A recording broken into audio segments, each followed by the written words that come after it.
everyone, and welcome to Season 2, Episode 0 of Pro Wrestling's Top 50. I'm your host, Travis McNeil, and today we begin a brand new countdown of Pro Wrestling's Top 50 matches. And our subject for Season 2 is one that I am very excited for. We will be counting down the top 50 matches in Impact Wrestling history. Now, although I am not a day one, Impact, TNA, NWA TNA, Global Wrestling Federation, whatever you want to call it, fan, I am pretty darn close. I'm a week 16 fan of TNA. That was the first weekly pay-per-view that I ordered back in 2002. TNA has had quite the history. There's been many times throughout its history that I think we all thought this was maybe the end of days for it. But to their credit, they keep fighting, keep staying alive, and the pro wrestling world is all the better for it. I love TNA. I love Impact Wrestling. I think that they, maybe not so much now with AEW and New Japan really emerging as quite the global force. But in the early 2000s, especially post WCW and post ECW, especially, TNA kind of felt like the alternative that we had to the WWE was really all that there was at the time. It's went through various, incarnations and various phases and eras. But it really did prove to be that alternative. And in a roundabout way, TNA was kind of a pretty good gateway for me to branch my wrestling fandom outward. So, I grew up more so than WWF. I was a WCW fan. Got really into ECW during its heyday. Funny enough, for whatever reason, when I was growing up, I didn't have a computer. I actually didn't get a computer until 2002, so I was pretty late to the game. So all of my wrestling news and wrestling outside of what was accessible to me on television was through magazines. And I remember, I want to say it was the August 2002 issue of Pro Wrestling Illustrated. It was the PWI 500 that year. I remember it well because Rob Van Dam was number one. He was on the cover for it. When I read that, and it was always a huge PWI 500 fan growing up, I remember that's where I first really started to read about TNA. And so, of course, you had some of these, cast-offs from WCW and ECW and the WWF in it, around the main event scene. But the thing that really drew me to it was reading about the X Division. So again, I didn't really have too much exposure to the independents at that point, but I saw the name AJ Styles, and I remember at the end of WCW's run in 2001, when they started to, bring in the cruiserweight tag team division at that point, there was a tag team called Air Raid, which was Air Paris and AJ Styles, and I was blown away by those guys. So the name AJ Styles always stuck out to me. So I saw that this guy was, kind of prevalent in this promotion, was working Jerry Lynn, ECW, I was a big ECW fan, like I said, so I knew Jerry Lynn, and there was another individual that I saw his name popping up, and that was somebody by the name of Low-Ki. Now again, I had no real exposure to the indies, but what kind of, had me focus on the independents a little bit more was in the year 2000, I watched an episode of WWF Metal, jacked in some international markets. And there was a match between Low-Ki and S.A. Rios that blew me away at the time. I thought it was so cool. My father hated wrestling, it was my passion growing up, and he just happened to, be sitting and watching that match with me, and normally, he would scoff at wrestling and, ask me to turn it off or just pay no attention to it, but he was pretty gripped by that match, so I always remembered it. I held it, as a fond memory. And I remember in 2001 seeing in a Pro Wrestling Illustrated magazine the name Low-Ki pop up again, that he had won something called the ECWA Super 8 tournament. So from there, I really started to pay a lot more attention to the independent wrestling write-ups in the various magazines than I did Prior to that, Wow magazine was a big one too that had a lot of independent focus on it.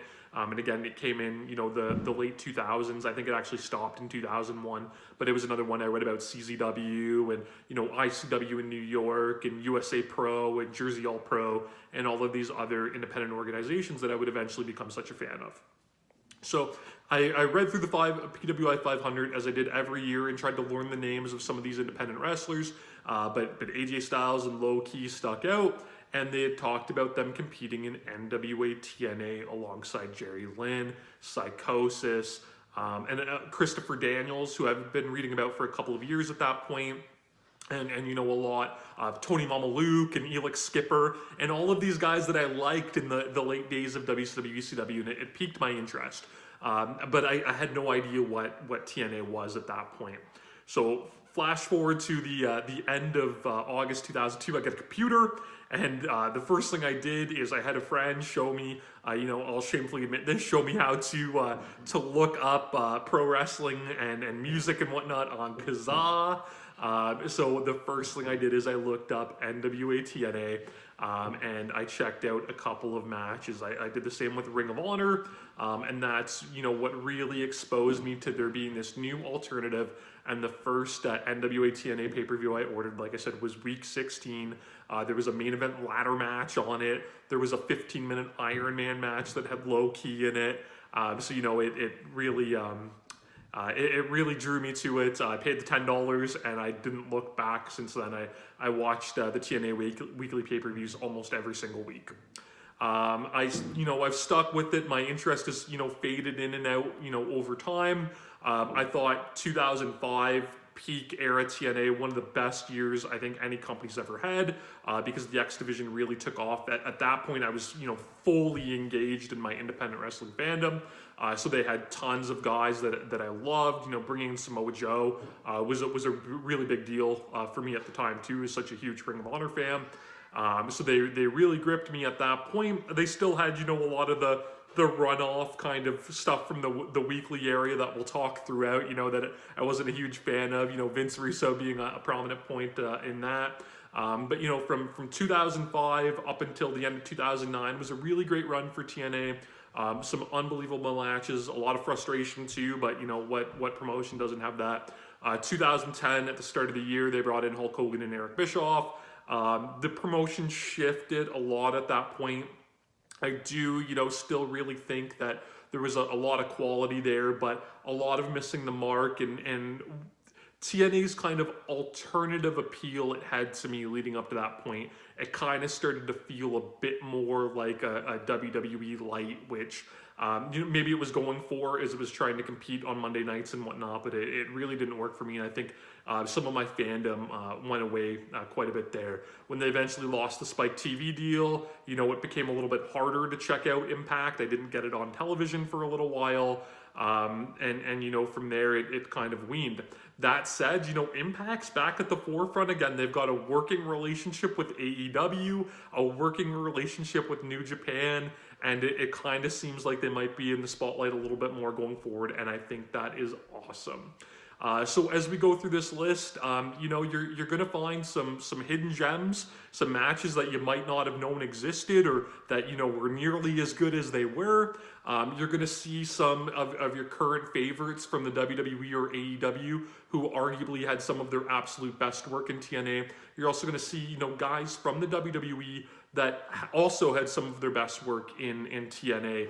I feel like TNA now, if you're a newer fan, or even if you're someone, that was a bit of a lapsed fan through the early 2000s and the 2010s, you might have missed out on a lot of really good stuff, and that's why I'm so excited to go through this list. I'm going to label myself as a TNA and Impact Wrestling historian. I've been through it all. I've seen it all, and so I feel like I'm pretty good to administer this top 50 list. I will give a quick plug as well that almost all of the content that you'll see on this list can be found on Impact's streaming service, Impact Plus, through Fight TV. This service is incredible. I've never had any issues with it whatsoever. It's at, the kind of industry standard, right around $10 price point. and it is fantastic. If you didn't check out the original weekly pay-per-views, or the initial early Impact run with the monthly pay-per-views, it is well worth it. There is so much good stuff on here that you could subscribe for a month or two, binge watch till your heart's content, and really just get an absolutely amazing bang for your buck. So that's our introduction for today. Please join me tomorrow as we start our countdown of pro wrestling's top 50, the best 50 matches of Impact.